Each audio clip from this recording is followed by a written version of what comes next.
Hello everyone. हमारा question दिया गया है which one of the following pair of substances on reaction will not evolve H2। Not evolve H2 याद रखना, hydrogen gas evolve नहीं करता है। पहला है आयरन एंड स्टीम। तो आयरन एंड स्टीम के रिएक्शन को दिखाओ यहाँ पर। तो सपोज करो आयरन है और स्टीम है, H2O है जो कि गैसेस स्टेट में है। तो ये रिएक्शन करके Fe3O4 बनाता है, साथ में हाइड्रोजन रिलीज करता है। तो ये बैलेंस करने के लिए यहाँ पे 4 आ जाएगा, ये आपस में यही करता है। तो यहाँ पे देखो हाइड्रोजन रिलीज हो रहा है, तो पहला वाला तो बिल्कुल भी नहीं होगा क्योंकि यहाँ पे नॉट इवॉल्व लिखा हुआ है। अगर दूसरा बी का देखें, आयरन एंड H2SO4, ठीक है, Fe का रिएक्शन करवाते हैं डाइल्यूट सल्फ्यूरिक एसिड से।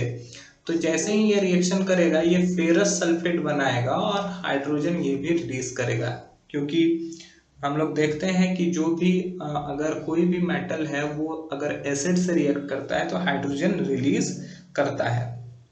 तीसरा है कॉपर एंड HCl। कॉपर जो होगा वो HCl के साथ अगर डाइल्यूट HCl से रिएक्ट कर रहा है तो यहाँ पे रिएक्शन नहीं होगा, नो रिएक्शन। इसका रीजन ये है कि रिएक्टिविटी सीरीज जब आप देखोगे तो ध्यान से, तो हाइड्रोजन के नीचे रहता है कॉपर रिएक्टिविटी सीरीज में। तो ऐसा बोला जाता है कि जो ज्यादा रिएक्टिव होता है वो अपने से लेस रिएक्टिव को क्या कर सकता है, डिस्प्लेस कर सकता है, अपने से लेस रिएक्टिव को डिस्प्लेस करता है।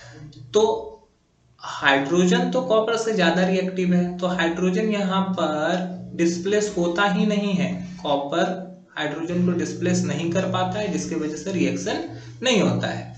और लास्ट वाला अगर देखें सोडियम Na और इसका इथाइल अल्कोहल से रिएक्शन कराया जाए C2H5OH से, तो यहाँ पर भी कुछ ऐसा होगा। ये रिएक्शन करके अगर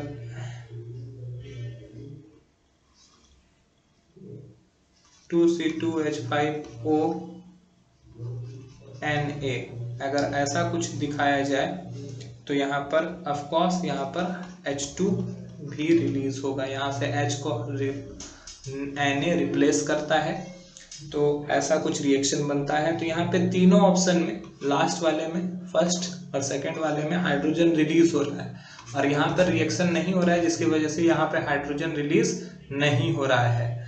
तो जो राइट आंसर होगा वो होगा copper and HCl। That's all, thank you.